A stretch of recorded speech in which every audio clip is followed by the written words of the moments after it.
Hello everyone, नमस्ते। आपका विद्यामणि talks में स्वागत है। कभी सोचा है एक दूसरे देश का प्रेसिडेंट बदलने से हमारे घर का खर्चा बढ़ सकता है, या फिर हमारे सपने जो यूएस जाके सेटल होने के थे एक लॉ की वजह से ही कभी पूरे नहीं हो सकते। आज की ग्लोबलाइज दुनिया में सिर्फ देश नहीं बल्कि दुनिया के पावर सेंटर्स भी शिफ्ट हो रहे हैं, और जब बात होती है यूएस प्रेसिडेंसी की तो इसका असर सिर्फ अमेरिका तक सीमित नहीं रहता, इसका इम्पैक्ट ग्लोबल लेवल पर होता है। डॉलर्स के बढ़ते दाम, गोल्ड के रिकॉर्ड हाई प्राइसेस, सेंसेक्स का गिरना और वीजा रूल्स का बदलना, ये सब आपको अलग अलग लग रहे होंगे, लेकिन इन सब के बीच एक कॉमन लिंक है, यूएस प्रेसिडेंसी। आइए जानते हैं डोनाल्ड ट्रंप की पहली प्रेसिडेंसी, जो 2017 से 2021 तक थी। तब से लेके अब तक यूएस के नए प्रेसिडेंट की पॉलिसीज इंडिया को कैसे अफेक्ट कर रही है। डोनाल्ड ट्रंप एक बार फिर व्हाइट हाउस वापस आ चुके हैं। 2025 में वो 47th यूएस प्रेसिडेंट बने हैं। That is why each day under our administration of American patriots, we will be working to meet every crisis with dignity and power and strength.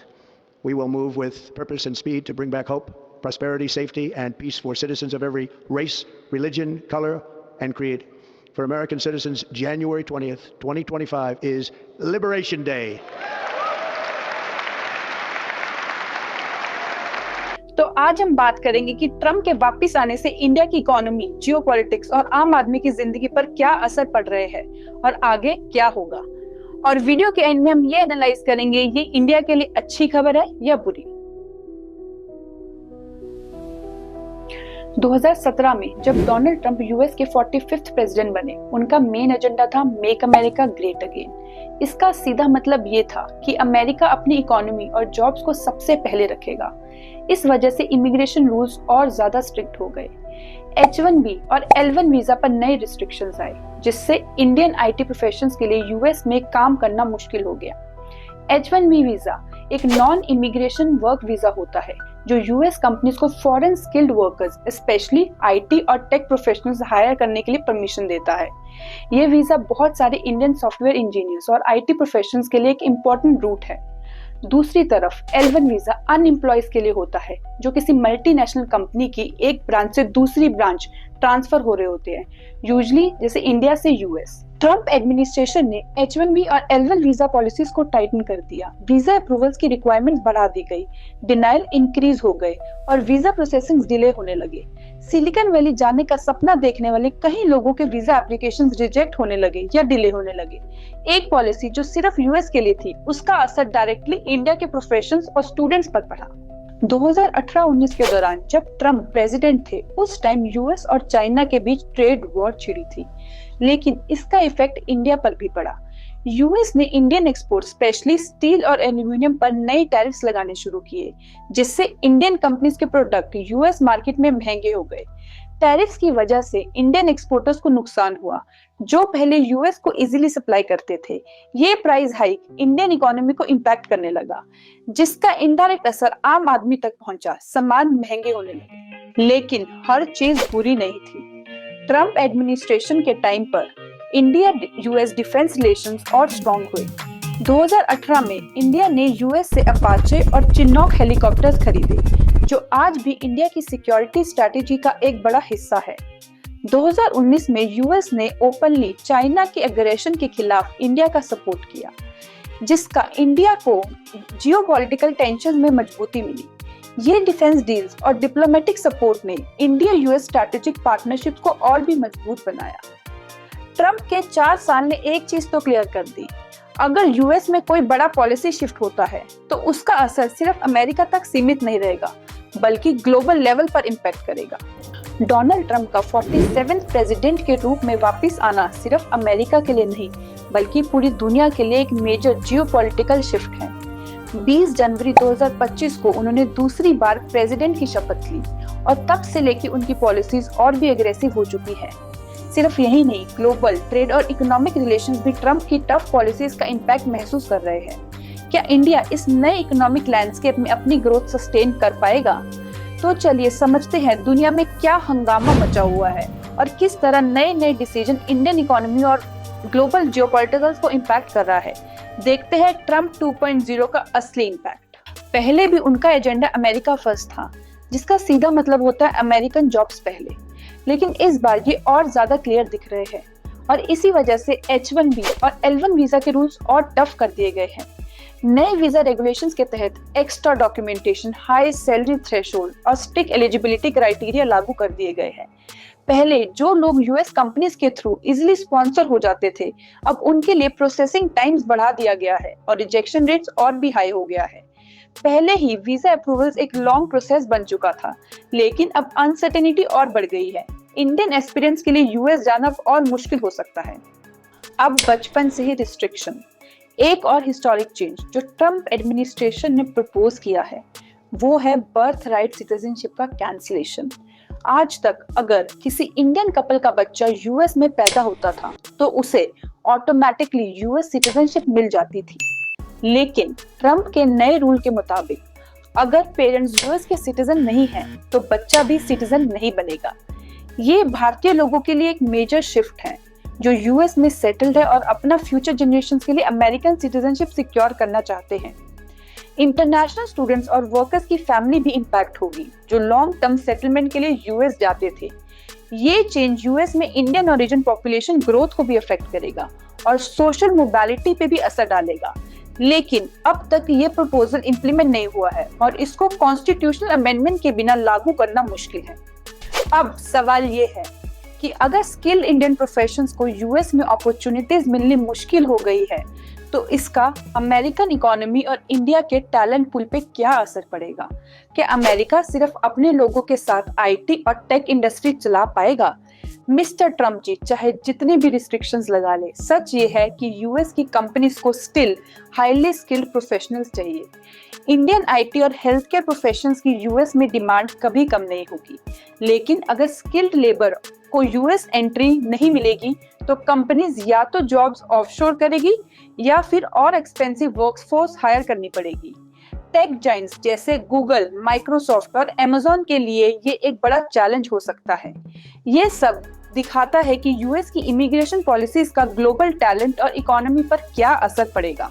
जब एक डोर बंद होता है तो दूसरा खुलता भी है। अगर इंडियन स्किल प्रोफेशंस की यूएस में एंट्री मुश्किल हो रही है तो ये उनके लिए यूरोप, कनाडा और मिडिल ईस्ट जैसे नई मार्केट एक्सप्लोर करने की एक अपॉर्चुनिटी हो सकती है, लेकिन ये सिर्फ एक टेम्परेरी सोल्यूशन है। ब्रेन ड्रेन इंडिया के लिए एक बड़ा कंसर्न है जिसमें बेस्ट टैलेंट पूल बाहर चला जाता है और देश अपने ही स्किल्ड वर्कफोर्स को खो देता है। इंडिया के लिए ये एक गोल्डन चांस हो सकता है कि अपनी कंट्री में ही सिलिकॉन वैली जैसा इनोवेशन हब्स को डेवलप किया जाए और अपने टैलेंट रिटेंशन स्ट्रैटेजीज और भी स्ट्रॉन्ग की जाए ताकि लोगों को बेटर करियर अपॉर्चुनिटीज यहीं पर मिल जाए। अगर हम अपने टेक स्टार्टअप्स और इंडस्ट्रीज को ग्लोबली कॉम्पिटिटिव बना सके तो हमें यूएस वीजास पर इतना निर्भर होने की जरूरत ही नहीं पड़ेगी। प्रेसिडेंट डोनाल्ड ट्रंप ने रेसिप्रोकल टैरिफ अनाउंस किए हैं जिसका मकसद उन देशों पर नई इंपोर्ट ड्यूटीज लगाना है जो यूएस प्रोडक्ट पर हाई टैरिफ इंपोज करते हैं। ये यूएस इंडस्ट्रीज को प्रोटेक्ट करेगा और ट्रेड इम्बैलेंस को काउंटर करेगा। यूएस ने अनाउंस किया है यूरोपियन यूनियन और कुछ एशियन कंट्रीज पर 25% टैरिफ इंपोज किया जाएगा। अब सवाल ये है, इंडिया पर इसका क्या इम्पैक्ट होगा? अगर यूएस हमारी एक्सपोर्ट पर हाई टैरिफ इंपोज करता है तो इंडियन बिजनेस जो यूएस मार्केट पर डिपेंडेंट है उनके लिए एक बड़ा इकोनॉमिक चैलेंज हो सकता है। सेक्टर्स जैसे आईटी, फार्मास्यूटिकल्स और टेक्सटाइल सबसे ज्यादा इम्पैक्ट हो सकते हैं। ट्रंप का मानना है कि ये टैरिफ यूएस को इलीगल इमिग्रेशन, बजट डेफिसिट और अनफेयर ट्रेड प्रैक्टिसेस से बचाएगा, लेकिन असली इम्पैक्ट तो तब पता चलेगा जब ये पॉलिसीज इम्प्लीमेंट होगी। क्या ये डिसीजन ग्लोबल ट्रेड को एक नए क्राइसिस की तरफ धकेल रहा है, ये देखना भी बाकी है। इंडिया के स्टील और एल्यूमिनियम एक्सपोर्ट पर नए टैरिफ लगाए गए हैं। पहले 2018 में भी ट्रंप एडमिनिस्ट्रेशन ने स्टील पर 25% और एल्यूमिनियम पर 10% टैरिफ इंपोज किए थे। अब ये टैरिफ दोबारा से लगाए जा रहे हैं और एल्यूमिनियम पर टैरिफ को 10% से बढ़ाकर 25% तक कर दिया गया है। मतलब अब दोनों स्टील और एल्यूमिनियम पर 25% टैरिफ लगेगा। अब तक इंडिया फार्मास्यूटिकल एक्सपोर्ट्स पर स्पेसिफिक टैरिफ अनाउंस नहीं किया गया था, लेकिन ट्रंप एडमिनिस्ट्रेशन ने हिंट दिया है कि अगर रेसिप्रोकल टैरिफ पॉलिसी इंप्लीमेंट होती है तो फार्मास्यूटिकल जैसे सेक्टर्स भी इम्पैक्ट हो सकते हैं। प्रेसिडेंट ट्रंप ने ब्रिक्स कंट्री को वार्न किया है कि अगर उन्होंने यूएस डॉलर्स को अंडरमाइन करने की कोशिश करी तो उन पर 150% टैरिफ लगाया जा सकता है। ब्रिक्स कंट्री जैसे Brazil, Russia, India, China, south Africa और इसमें कुछ नई कंट्रीज भी शामिल हुई है। उन्होंने क्लेम किया है कि इस धमकी के बाद ब्रिक्स नेशन ने अपने प्लान को रिकंसिडर किया है। उदाहरण के लिए एक इंडिया फार्मास्यूटिकल कंपनी जो जेनरिक मेडिसिन यूएस में एक्सपोर्ट करती थी, अभी तक उन पे कोई एडिशनल टैरिफ नहीं लगता था, लेकिन अगर रेसिप्रोकल टैरिफ इंप्लीमेंट होता है तो फ्यूचर में इन एक्सपोर्ट्स पर हाई टैरिफ लगाए जाएंगे जो कंपटीशन बढ़ाएंगे। ये जरूरी है कि इंडियन एक्सपोर्टर्स और पॉलिसी मेकर्स इन डेवलपमेंट्स को क्लोजली मॉनिटर करें और एप्रोप्रिएट स्ट्रेटजीज अडॉप्ट करें ताकि यूएस मार्केट में अपनी प्रेजेंस बनाए रख सके। अब जब यूएस ने रेसिप्रोकल टैरिफ्स इंपोज करने का प्लान बनाया है तो इंडिया अपनी तरफ से रिटेलिएटरी टैरिफ्स पर सोचना शुरू कर दिया है। अगर यूएस मोटरसाइकिल्स और बर्बन विस्की जैसे प्रोडक्ट्स पर नई ड्यूटीज इंपोज करता है तो इंडिया भी अपनी तरफ से इंपोर्ट ड्यूटीज बढ़ाने का प्लान बना रहा है। इंडिया ने यूएस मेड बर्बन विस्की पर 150% इंपोर्ट ड्यूटी लगाई थी, लेकिन अब इसे 100% तक रिड्यूस किया गया है। ये एक तरह से ट्रेड नेगोशिएशन को स्मूथ करने की स्ट्रैटेजी है। हार्ले डेविडसन जैसे हाई एंड बाइक्स जो पहले 50% ड्यूटी पर आती थी, उनका इंपोर्ट ड्यूटी अब 30% कर दिया गया है। मतलब अगर यूएस अपने टैरिफ्स को और एग्रेसिव करता है तो इंडिया भी अपने डिसीजंस को रिकंसीडर करने का सोच रहा है। एक्सपर्ट्स का मानना है कि इंडिया को एक बैलेंस रिस्पांस देना चाहिए, ना ज्यादा सॉफ्ट ना ज्यादा एग्रेसिव, क्योंकि अगर इंडिया भी हार्श टैरिफ लगाता है तो इससे दोनों तरफ के बिजनेसेस को इम्पैक्ट होता है। अगर इंडिया ने लग्जरी मोटरसाइकिल्स पर और ज्यादा टैरिफ्स बढ़ा दिए होते तो हार्ले डेविडसन जैसे ब्रांड्स की सेल इंडिया मार्केट में गिर सकती थी, लेकिन अब रिड्यूस टैरिफ की वजह से इन प्रोडक्ट्स का मार्केट एक्सेस इंप्रूव हो सकता है। अभी की डेवलपमेंट ये दिखाती है कि इंडिया अपनी ट्रेड पॉलिसीज को केयरफुली बैलेंस कर रहा है। तो दोस्तों, इंडिया यूएस ट्रेड वॉर का ये चैप्टर इंटरेस्टिंग होने वाला है। क्या इंडिया और एग्रेसिव स्टैंड लेगा या एक डिप्लोमेटिक अप्रोच रखेगा? कमेंट करके बताइए। आज के समय में रशियन यूक्रेन वॉर और मिडिल ईस्ट कॉन्फ्लिक्ट्स के कारण क्रूड ऑयल के प्राइसेस तेजी से बढ़ रहे हैं। इस वजह से डेली एक्सपेंसेस बढ़ रहे हैं। यूएस सैंक्शंस और जियोपॉलिटिकल इंस्टेबिलिटी ने एनर्जी मार्केट को भी वॉलेटाइल बना दिया है। इंडिया जो अपने क्रूड ऑयल की नीड्स का लगभग 85% इंपोर्ट करता है, फ्यूल कॉस्ट बढ़ने से सीधा असर इन्फ्लेशन और डेली एक्सपेंसेस पे पड़ रहा है। पेट्रोल और डीजल के दाम बढ़ रहे हैं, उससे ट्रांसपोर्टेशन और मैन्युफैक्चरिंग कॉस्ट भी बढ़ रही है, जिसका सीधा प्रभाव कंज्यूमर गुड्स के प्राइसेस पर पड़ रहा है।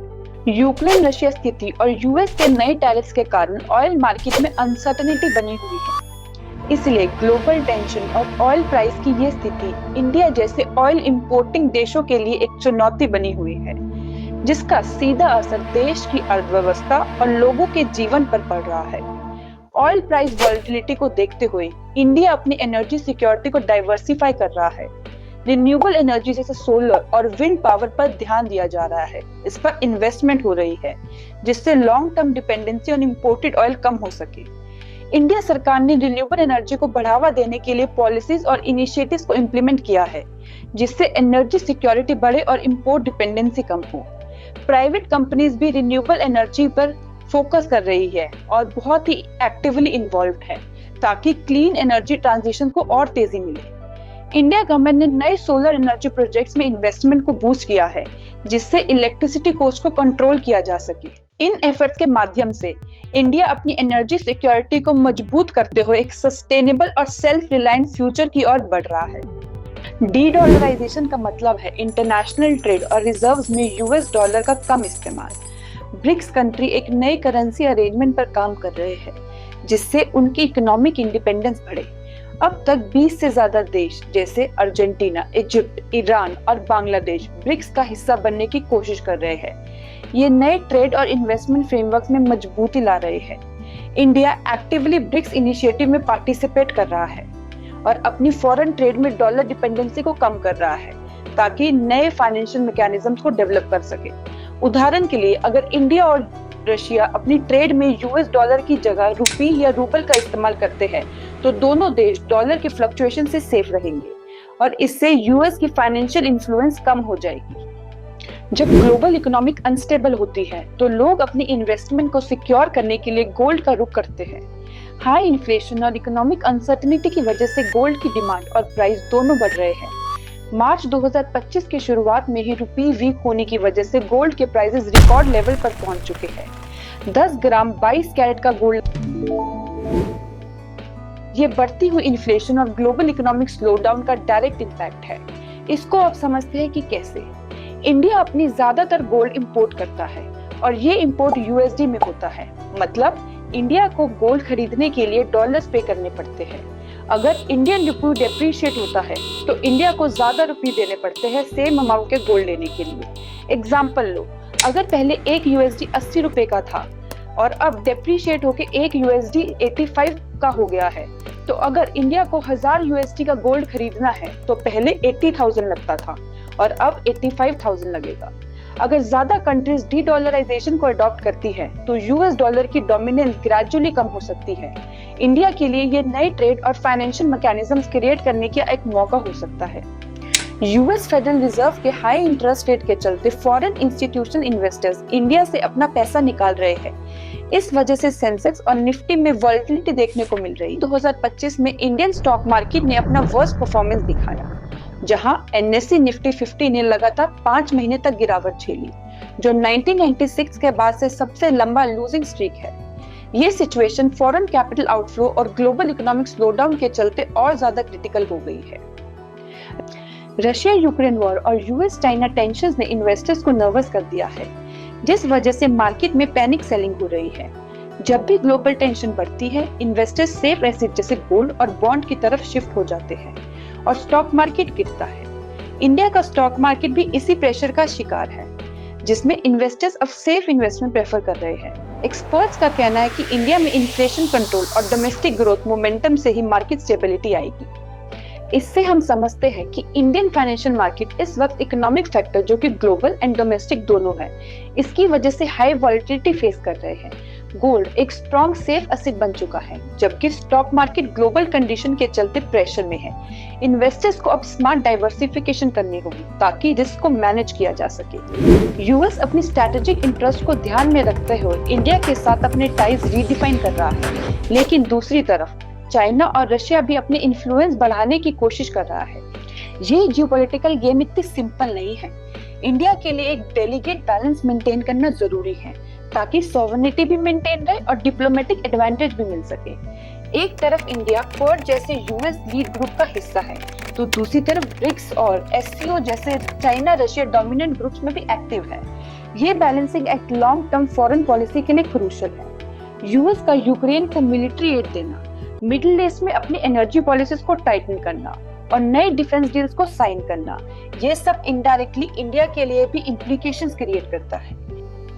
ये एक क्लियर सिग्नल है कि इंडिया को अपनी एनर्जी और डिफेंस सिक्योरिटी के लिए और प्रोएक्टिव अप्रोच अडॉप्ट करनी पड़ेगी। आज के डिजिटल एरा में US based lobbying groups, tech companies और international media social media algorithm के थ्रू इंडियन पब्लिक ओपिनियन और इलेक्शंस को इनडायरेक्टली इन्फ्लुएंस कर रहा है। एआई जनरेटेड मिस इन्फॉर्मेशन और पॉलिटिकल एड्स का इस्तेमाल सिर्फ इंडिया ही नहीं बल्कि ग्लोबल पॉलिटिक्स में भी एक मेजर इशू बन चुका है। 2024 के यूएस इलेक्शन में भी ये देखा गया था। ये एक सेंसिटिव इशू है क्योंकि अगर एक्सटर्नल फोर्सेस डेमोक्रेटिक पॉलिसीज में इंटरफेयर करते हैं तो सॉवरेनिटी और पब्लिक ट्रस्ट दोनों इम्पैक्ट होते हैं। इंटरनेशनल मीडिया का भी बड़ा रोल होता है। किसी भी इशू को हाईलाइट या सप्रेस करना, ये इन्वेस्टर्स कॉन्फिडेंस, डिप्लोमेटिक रिलेशन और वोटर परसेप्शन डायरेक्टली इम्पैक्ट होता है। अगर ग्लोबल मीडिया किसी इंडियन पॉलिसी को नेगेटिव लाइट में फ्रेम करती है तो सिर्फ पब्लिक ओपिनियन नहीं बल्कि इंटरनेशनल इन्वेस्टर भी हेजिटेट हो जाते हैं, जिसका और असर स्टॉक मार्केट भी देखने को मिलता है। अब सोचिए, एक लोकल प्रोटेस्ट कैसे एक इंटरनेशनल कंट्रोवर्सी में बदल गया। जब इंडिया में फार्मर प्रोटेस्ट हो रहा था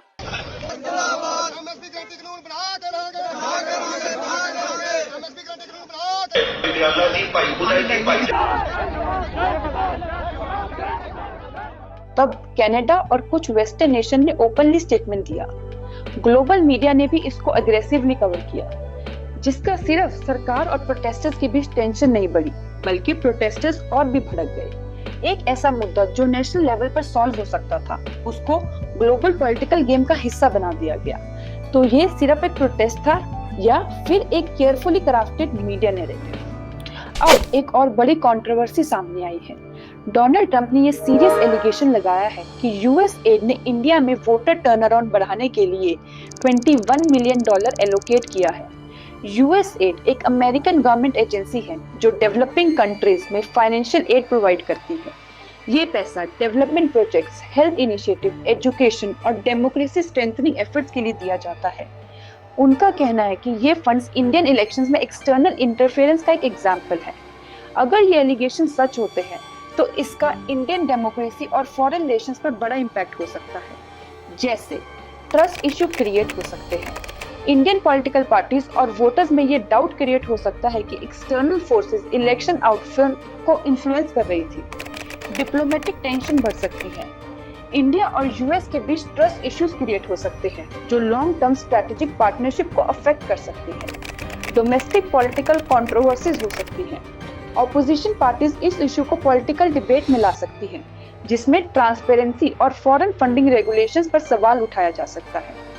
ट्रंप के एलिगेशंस के बाद इंडियन पॉलिटिकल पार्टीज में डिवाइड देखने को मिला। कांग्रेस और दूसरी ऑपोजिशन पार्टीज ने इन्वेस्टिगेशन की डिमांड करी, जबकि रूलिंग गवर्नमेंट ने ये कहा कि ये एक इंटरनल मैटर है और फॉरेन इन्फ्लुएंस एक्सेप्ट नहीं किया जाएगा।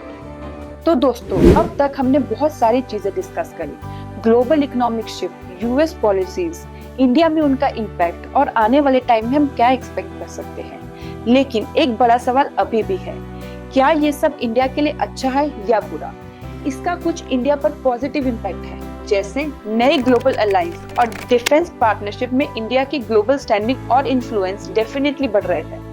ये सिर्फ आज नहीं बल्कि लॉन्ग टर्म सिक्योरिटी और इकोनॉमिक ग्रोथ के लिए भी एक स्ट्रॉन्ग एसेट बन सकते हैं। तो इससे स्ट्रेटेजिक ग्रोथ हो रही है। ब्रिक्स इनिशिएटिव और डी-डॉलराइजेशन एफर्ट्स इंडिया को फाइनेंशियल ऑटोनॉमी की तरफ ले जा रहे हैं। अगर ये सक्सेसफुली इम्प्लीमेंट होता है तो लॉन्ग टर्म में इकोनॉमिक स्टेबिलिटी और सेल्फ रिलायंस के लिए ये एक स्ट्रॉन्ग एडवांटेज हो सकता है, जिससे फाइनेंशियल इंडिपेंडेंस मिलेगी। गोल्ड के रिकॉर्ड हाई प्राइसेस और डाइवर्सिफाइड इन्वेस्टमेंट्स लोगों के लिए एक स्ट्रॉन्ग फाइनेंशियल बैकअप प्रोवाइड कर रहा है। ऐसी अनसर्टेनिटी इकोनॉमिक कंडीशन में ये एक सेविंग प्रोटेक्ट करने का सॉलिड तरीका है। गोल्ड के थ्रू लोग सेफली इन्वेस्ट कर रहे हैं। लेकिन दूसरी तरफ इसका इंडिया पर नेगेटिव इम्पैक्ट भी है, जैसे स्ट्रिक्ट वीजा और इमिग्रेशन पॉलिसीज की वजह से इंडियन प्रोफेशंस के लिए नए रोड ब्लॉक्स क्रिएट हो रहे हैं। यूएस और यूरोप जाने वाले लोगों के लिए अपॉर्चुनिटीज कम हो सकती हैं, जो टैलेंट ट्रेंड और जॉब मार्केट में इम्पैक्ट डाल सकता है। टैरिफ और ट्रेड वॉर्स के इफेक्ट इंडियन एक्सपोर्टर्स पर भी देखने को मिल रहे हैं। ग्लोबल कंपटीशन बढ़ रहा है और इंडिया को अपनी कॉम्पिटिटिव पोजीशन मेंटेन करना मुश्किल हो रहा है। ये अल्टीमेटली एम्प्लॉयमेंट और डोमेस्टिक मार्केट को भी इम्पैक्ट करेगा, जो ट्रेड एंड एक्सपोर्ट प्रेशर्स बढ़ा सकते हैं। स्टॉक मार्केट में वॉलेटिलिटी देखने को मिल रही है। फॉरेन कैपिटल आउटफ्लो की वजह से इन्वेस्टर्स के पोर्टफोलियो फ्लक्चुएट हो रहे हैं। इस अनसर्टेनिटी को हैंडल करना इम्पोर्टेंट होगा और ये एक बड़ा कंसर्न है। Foreign influence in Indian politics, social media algorithm, lobbying groups और misinformation campaign indirectly Indian elections और पॉलिसी डिसीजंस को शेप कर रहे हैं। अगर ये अनचेक्ड रहा तो डेमोक्रेसी की ट्रांसपेरेंसी और फेयरनेस को चैलेंज कर सकते हैं। अब सवाल ये है, India is changing but are we ready to adapt? आज के टाइम में सिर्फ इकोनॉमिक या पॉलिटिकल डिसीजन इम्पोर्टेंट नहीं है, बल्कि कल्चरल स्ट्रेंथ और नेशनल यूनिटी भी इक्वली जरूरी है। इंडिया की डाइवर्सिटी और यूनिटी हमेशा से एक स्ट्रॉन्ग फैक्टर रही है और ये हमें इम्पावर करेगी जब हम ग्लोबल स्टेज पर अपनी जगह बना रहे हैं। तो अगर ओवरव्यू देखा जाए, यूएस की नई पॉलिसीज और ग्लोबल इकोनॉमिक शिफ्ट का इंडिया पे एक मिक्स्ड इम्पैक्ट है। कहीं पे हम एडवांटेज मिल रहा है, जैसे नए अलायंसेस और फाइनेंशियल इंडिपेंडेंस, लेकिन दूसरी तरफ स्ट्रिक्ट पॉलिसीज और इकोनॉमिक अनसर्टेनिटी भी है। अब ये सिर्फ पॉलिसी मेकर्स के डिसीजन नहीं है, ये हम सब पे डिपेंड करता है। अगर हम समझदारी से अपना फाइनेंशियल और करियर स्ट्रैटेजीज प्लान करेंगे और देश की स्ट्रॉन्ग पॉलिसीज को सपोर्ट करेंगे, तो हमें इन ग्लोबल चेंजेस का बेस्ट पॉसिबल बेनिफिट मिल सकता है। तो अब आप बताओ, यूएस की नई पॉलिसीज इंडिया के लिए गोल्डन अपॉर्चुनिटी है या एक इकोनॉमिक चैलेंज? आपके थॉट्स बहुत इंपॉर्टेंट है, तो नीचे कमेंट सेक्शन में अपना ओपिनियन जरूर शेयर करें। अगर आपको वीडियो थोड़ी भी इंफॉर्मेटिव लगी हो तो अपने दोस्तों के साथ जरूर शेयर करें, ताकि वो भी ऐसी इंफॉर्मेटिव वीडियोस देख सके। और सब्सक्राइब तो आप कर ही दोगे। मिलते हैं अगली वीडियो में, तब तक के लिए stay informed, stay empowered and as always stay